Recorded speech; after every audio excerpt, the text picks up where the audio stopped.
Sorry वाली क्या बात है भैया? ये देखो। आंटी ये तो केक खाने का बेस्ट तरीका शुरू से लगता था कि छुरी कांटे बनाने वाला केक का दुश्मन रहा। मुझे करना थी, मुझे छोड़ो ना, मुझे करना है। मम्मा की वजह से कुछ टेस्टी भी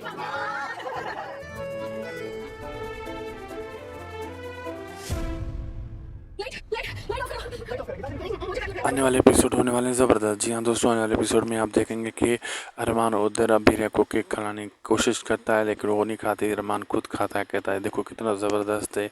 उधर दादी सा कहती है हाँ मैं भी खाऊंगी, ये ज़बरदस्त है, बेहतरीन है। और विद्या भी खाती है और अभीरा को इम्प्रेस करने की कोशिश करते हैं। और अभीरा का मुँह पे कुछ लगा होता है तो अरमान उसे साफ़ करने लग जाता है।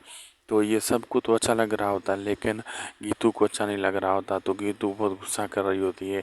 तो इतने ने जो है ना गीतू की मोबाइल की लाइट जल जाती है।